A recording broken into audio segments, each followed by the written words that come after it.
I don't think I often do videos like this, but I kind of wanted to set the record straight on a couple of things. Recently, I was called a loser because my channel doesn't make any money, and I support losers because I do shout-out videos on channels that have, I don't know, a couple hundred users, and they don't make any money.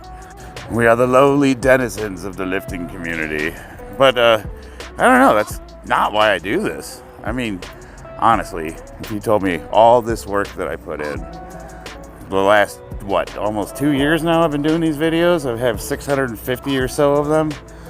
If you told me that all I was going to make was $12,000, I would laugh. Like, you go ahead and keep that. You need that more than I do. I mean, is that even enough to buy a crappy used car?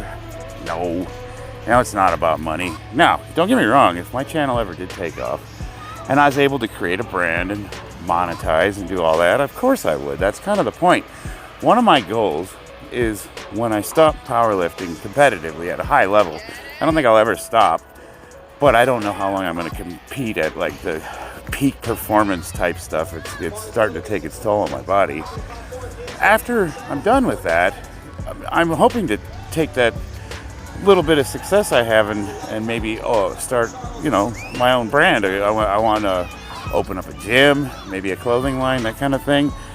We already had a business plan put together. I was going to open up a gym in Vegas. We had everything. We had it all lined up, ready to go. But it did kind of fall apart at the last minute. A gym, they're not very profitable, so that's not something I would be able to replace my career with. It would have to be supplemental to the career until we were able to get it off the ground and it became profitable. So there was a lot of considerations. It wasn't just like, hey, let's open up a business. It was, for whatever reason, I don't want to get into the details, but we decided to hold off. We didn't go through with the plan. And these videos that I make, I mean, honestly, it's just a passion project of mine. It's something I'm interested in.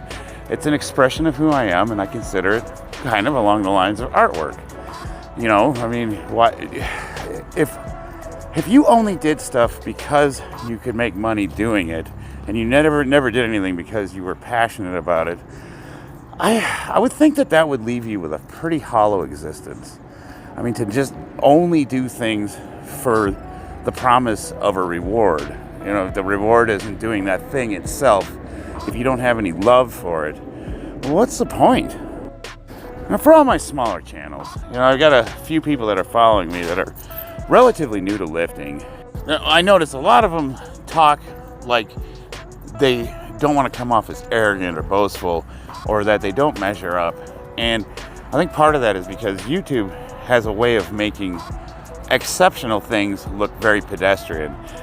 For example, I at one point, I haven't been able to hit 400 in a while, but for a while there I was benching 405, 410 pounds regularly, and that is beyond elite for a guy that's 48, under 220 pounds.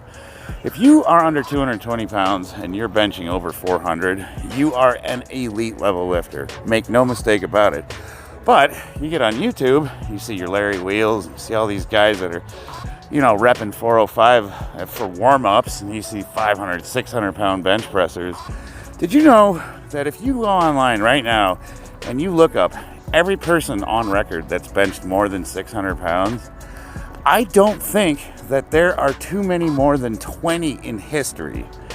Maybe 25, but there's definitely no more than that. I challenge you, go online and count the amount of people on record that have benched over 600 pounds. It's a tiny fraction of a percentage of humans that have ever existed. 500 pounds, a little less rare, but still phenomenal. 400 pounds, that's a crazy amount. The average man will never even approach 3 plates. If you're benching 315 pounds and you weigh under 220, that is a ton of weight.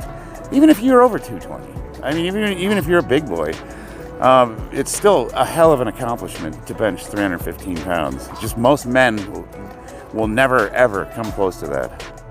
So why am I bringing this up? Well, a lot of you new guys, you're putting up decent numbers. Maybe you're hitting 315 on a deadlift for the first time in your life. Maybe you finally hit 315 pounds on the bench. Maybe you just were able to squat 315 pounds on a barbell, and you're thinking, well, everybody's doing that. I don't want to brag about it. It's just not a big deal. It's a huge deal.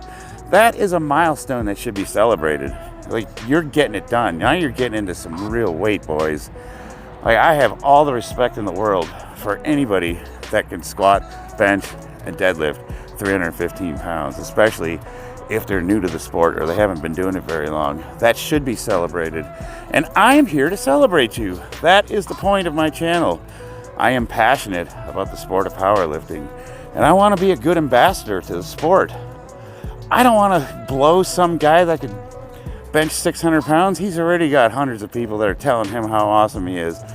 I want you, the new kid, who's just for the first time in his life hit 225 on the bench and wants to show off and brag a little bit, gets online, has everybody crap all over it because it's just not that big of a deal. It's a big deal. I'm telling you it's a big deal, and I'm not patronizing you, because I remember a day not that long ago when I was in the gym and I was watching guys rep 225 pounds, and I'm out over there with 135 pounds on the barbell, struggling with it, wondering what I needed to do to become like those guys. What do I need to do? So I started doing what they were doing. You got to find inspiration in both the people that have accomplished what you have accomplished and the people that are trying to accomplish what you already have accomplished. It's not about, YouTube screws everything up. It's the wrong message. It's not about who can do the most weight. Because the bigger you are, the more you're going to lift. If you weigh 300 pounds, you better be able to bench 400. That's not even impressive.